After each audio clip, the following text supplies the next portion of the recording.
Subscribe now and press the bell icon. Never miss an update. 1. You will hear a conversation between a man and a woman discussing the loss of a bag on board a plane. First, you have some time to look at questions 1 to 5.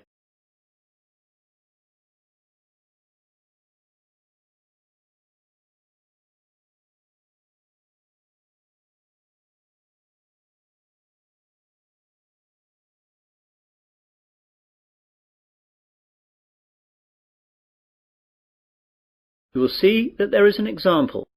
This time only, the conversation relating to this will be played first. Pan Asian Airways, John speaking. Can I help you? Yes, please. I left something on one of your planes last night. I got this number from the operator. Is this the right number to call? Yes, madam. This is the right number. I just need you to tell me your name to start with, so I can fill out a lost property form. Kirsty Allen. That's Kirstyallen.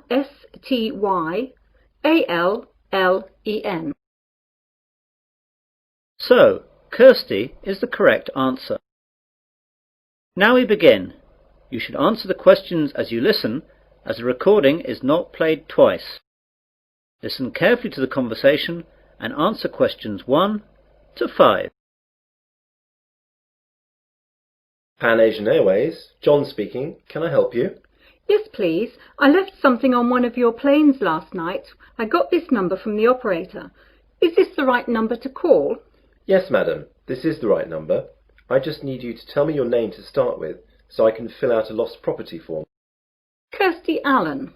That's Kirstyallen. Right, I've got that. Now, what happened last night? Well, I was on a flight last night from New York to London that landed at 12:30 a.m. We were delayed a while in New York, so that when we eventually landed, I was so tired that I accidentally left my handbag on the plane. Did you report this to anyone last night? No, I'm afraid not. I didn't notice until I got home, and then it was really too late to phone. Very well, madam. Let me take a few details for this form, and I'll see what I can do. OK, so the name is Kirsty Allen. And what's the address, please?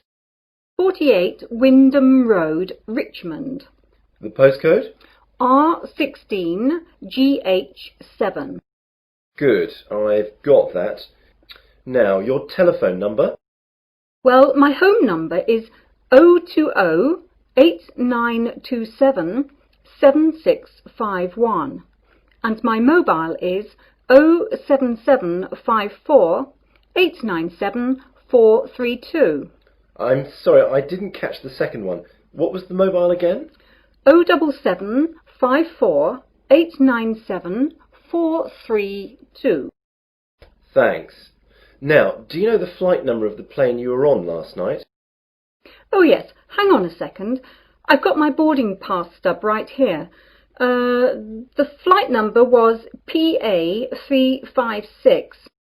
No, I'm sorry, PA365. That's it, 365. And does the boarding card stub say what seats you had? Oh yes, it was E6. And you said that it was New York to London Heathrow. Is that right? Yes, that's right. Before the conversation continues, you have some time to look at questions 6 to 10.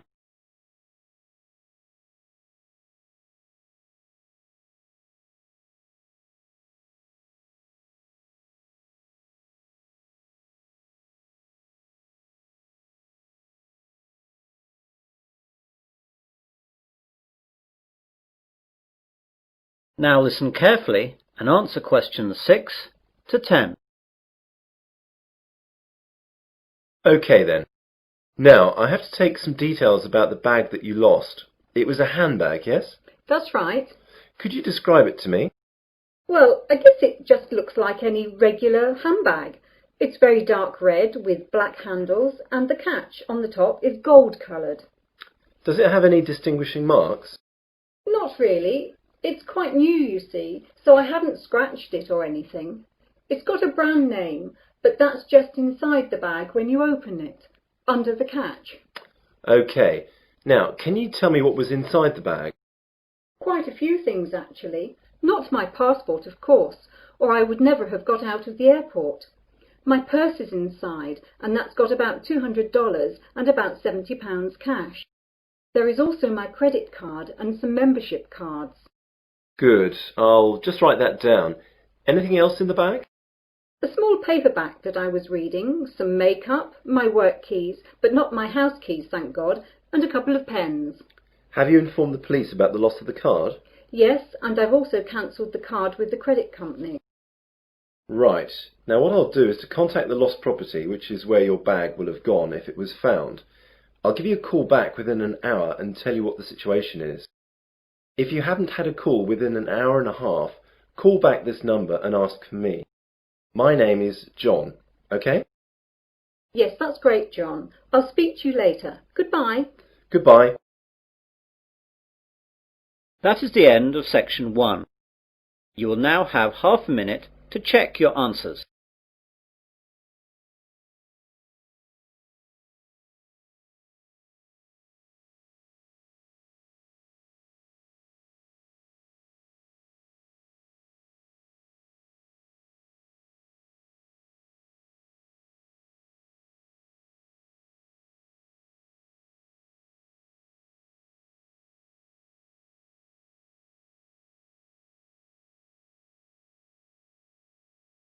Now turn to section 2.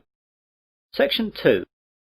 You will hear a man giving a welcome speech to new students at the University of Westley. First, you have some time to look at questions 11 to 14.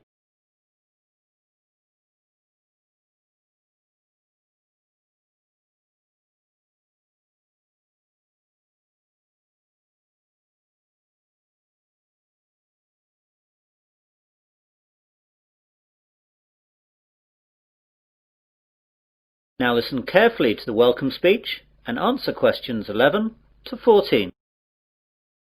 Hello and good afternoon. My name is John Walker and I'd like to welcome you new students to the University of Westley. What I'm going to do today is just explain to you some of the facilities that you'll find here on our main campus and where you'll find them. If you look at the map on the overhead projector, let me talk you through some of the locations before describing some of them in more detail. Well, at present we're in the university's main lecture hall. If you go out of the main front entrance, then you will see opposite across the car park the entrance for the focal point of a lot of university life for most students. This is, of course, the Students' Union. About 150 yards on the left of the Union, as you look at it from here, is another focal point for the students, though not as popular as the Union, the University Library. Behind the library is the main university refectory, where many students eat both lunch and dinner. On the other side of the Union is the college chapel, and behind that there is a small hall of residence. There are 3 other halls of residence behind the Students' Union. Behind the hall that we're in now is the sports hall and grounds, and either side of us are academic departments with lecturers' offices, lecture halls, and various labs. You'll find it all a bit confusing at first, but you'll get to know your way around fairly quickly. You now have some time to look at questions 15 to 20.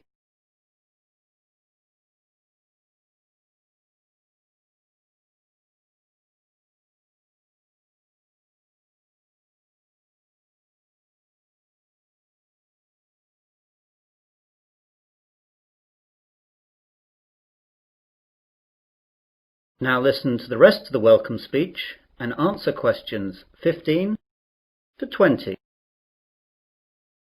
I'd like now to talk about a few important places on the campus. All students must belong to the Students' Union if they wish to use any of its services. It's very cheap, and we certainly recommend that you join. The Union provides a bookshop covering all the course books at the university, plus lots of other titles for a range of interests. You can eat and drink at the Union. There is a Fat Phillips on the ground floor, serving a wide range of fast foods and drinks. Then there is the main Union Bar up on the first floor. This is where the Union parties, dances and balls are held. And there's a pizza corner where cheap, large pizzas can be served up in a few minutes. Other areas that will be of interest to students are the welfare office, the travel office, and the clubs office. The clubs office will get you in touch with all the clubs that are part of the Students' Union. These clubs vary from football to drama to potholing to beer drinking. There really is something for everyone. The union opens up at 8 a.m. every day and closes at 12 midnight, unless there are any functions going on later. I'd like to move on to the library now. This is where a lot of you will, I hope, be spending a lot of time over the next 3 or 4 years, working and doing research. Of course, this isn't as exciting as the social aspects of university life, but of course it really is the main reason that you are all here. I therefore urge you to get over there as soon as you can, as you have to register, and then you can have a look around. During the first 2 weeks of the academic year, that is, now, there are tours every 2 hours aimed at familiarizing new students to all the services that the library offers. The library is open from 9 a.m. to 9 p.m., though it stays open later during final exams. As I said earlier, the refectory is behind the library. The refectory offers a range of cheap meals at lunchtimes and in the evenings. It's open from 12 noon to 3 p.m. for lunch, and from 6 p.m. to 8:30 p.m. for dinner. They try to offer a variety of food, from favourites to healthy options to ethnic foods, and there's always a choice for vegetarians and vegans. The University Sports Hall is one of the most used buildings at the university. To use the hall or the grounds, you must be a member of the Athletic Union, which is part of the Students' Union. Again, this costs very little and will allow you to use all university sports facilities, represent university teams, and it fully insures you during your membership of the Athletic Union. This is really excellent value. For departments and academic facilities, there isn't enough time to go through all of them, but your respective departments should furnish you with maps and information that will satisfy your needs. For all services offered at the university, I recommend that you purchase a Discount Plus card. This card costs £50 and lasts for the academic year. It will then give you discounts on all services at the university. For instance, a £4 meal at the refectory would be reduced to £2.50. It will also give you free usage of the late-night minibus that the university runs to places off campus, which normally costs £1. You can see that it wouldn't take very long to make it worthwhile. The cards can be bought at the Students' Union. Well, that's what I have to say for the moment. Now, are there any questions? That is the end of section 2. You will now have half a minute to check your answers.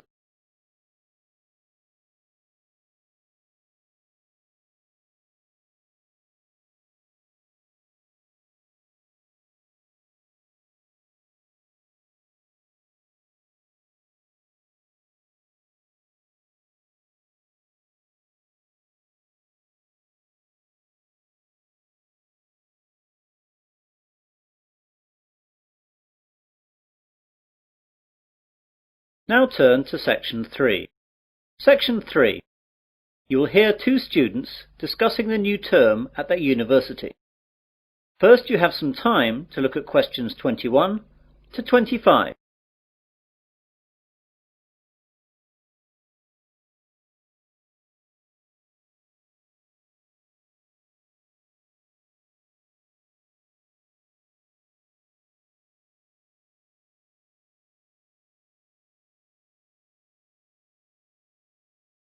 Now listen carefully and answer questions 21 to 25.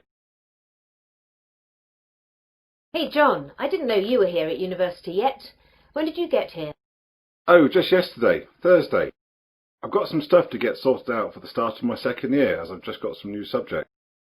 Today I've got to sort out my timetable. It seems like I've got quite a lot to do this year. When did you get here?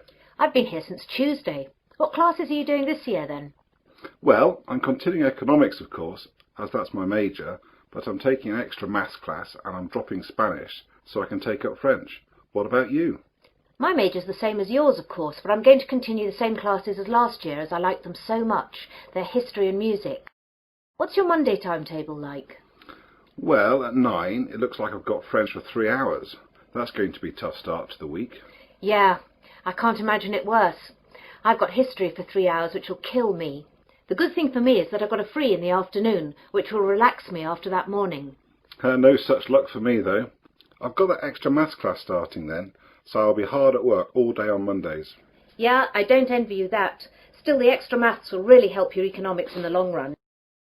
I know, that's why I'm taking it this year. Last year I really struggled with all the maths that I didn't understand in the economics, but hopefully this year that will all change. What about sport? What have you chosen to do on Wednesday sports afternoons? Are you sticking with rowing? I'd love to, but the rowing club storeroom got broken into and the boats were damaged, so it's not possible till the club can get enough money to repair or replace the boats. They're really expensive, so that'll take quite a long time. So as I can't do that, I'm going to try out squash. What about you? I'm going to do the same as last year. Volleyball. That's good. It's in the main sports hall like the squash.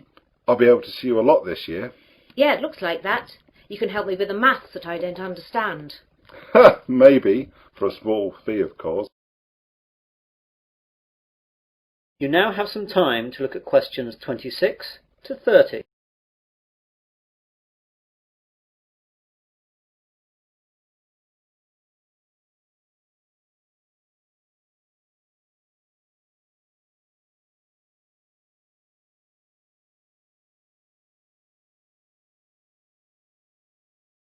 Now listen to the rest of the discussion and answer questions 26 to 30. I know it's early, but do you know anything about the first assignment that we have to do? Yes, it's already up on the economics faculty notice board. There's a choice of essays up there. I think there are about 10 you can choose from. I can't remember any of the titles though, apart from the one that I think I'm going to write about. What's that one then? It's about the short-term future of third world economies. Ooh, I don't like the sound of that. It seems very wide-ranging.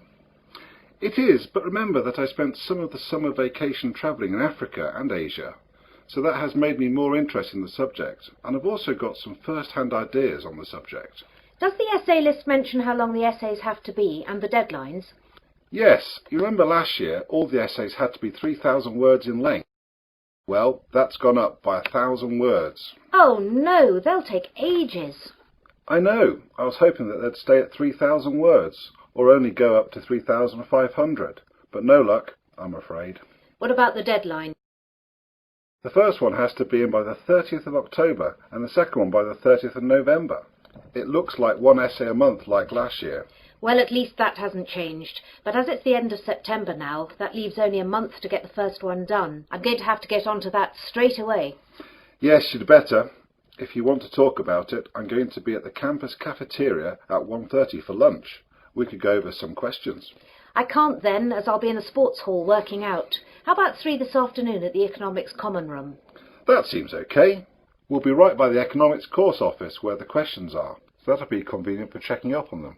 OK, see you then. Bye. Bye. That is the end of section 3. You'll now have half a minute to check your answers.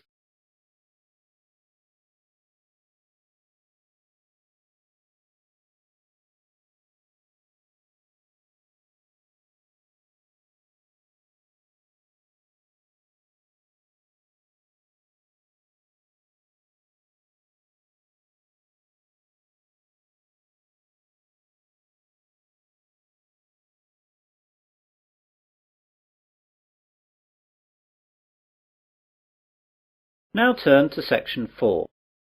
Section 4. You will hear part of an environmental sciences lecture. First you have some time to look at questions 31 to 40.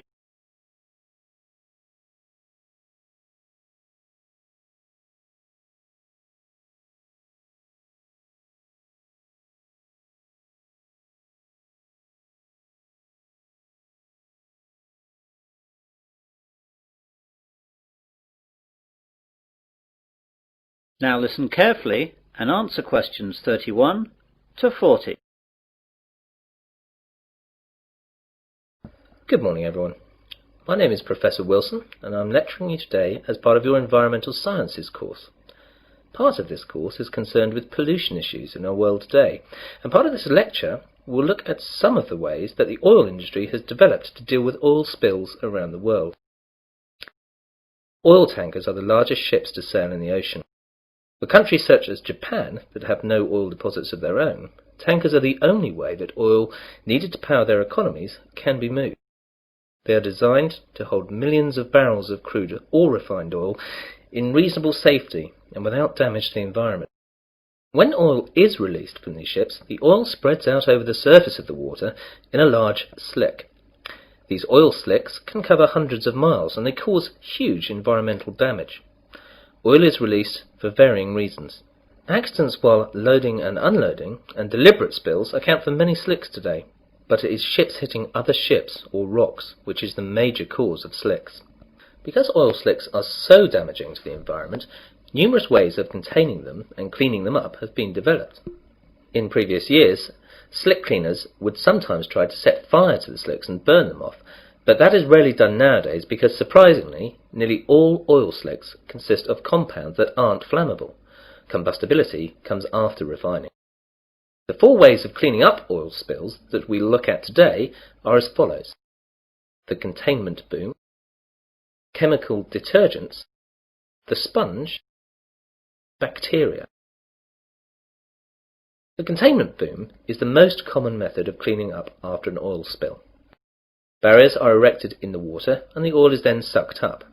Basically, a containment boom is just a large float that surrounds and contains the slick. This method is cheap and straightforward, however only functions in very calm seas.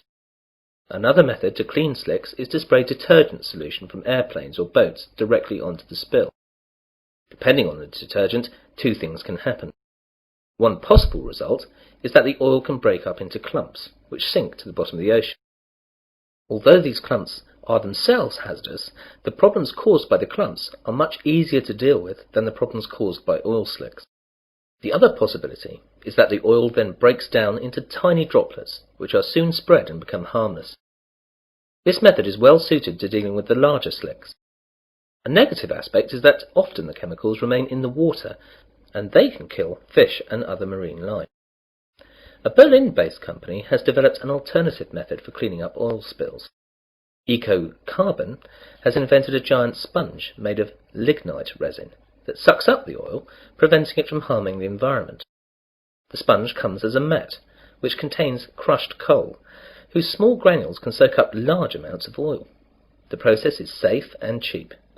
The sponges have so far withstood small-scale testing in pools of water with miniature oil slicks. A unique advantage is that once the oil is absorbed into the mat, it remains fixed there permanently. The downside, however, is that the mats become toxic waste. Scientists are also trying to improve other methods to fight oil spills. At the scenes of oil spills around the world, they found bacteria that seem to have an appetite for the toxic black sludge. Now the scientists are breeding these bacteria and studying them to determine which is the most effective at reducing oil levels. Eventually they hope to put the best bacteria to work in helping clean up after oil spill disasters. The bacteria actually use the oil as food. As the bacteria reproduce, they eat more and more of the slick until it finally vanishes. Eventually, this method should be cheap, easy to administer, and be completely eco-friendly, as when the slick is gone, the bacteria's food source is gone, and they die, leaving nothing behind at all. So far, this method has no discernible drawbacks. Well, that's the end of the section of the lecture on cleaning up spills. This subject is an optional essay for your course. You'll find the reading lists and essay questions on the faculty notice boards along with a deadline for submission. If you choose it, seminars will be held at a later date. That is the end of section 4. You'll now have half a minute to check your answers.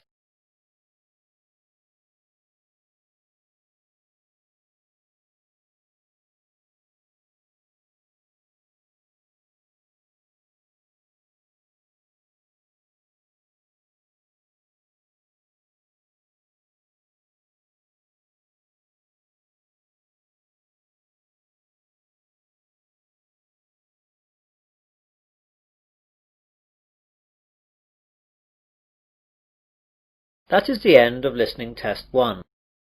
In the IELTS test, you would now have 10 minutes to transfer your answers to the listening answer sheet.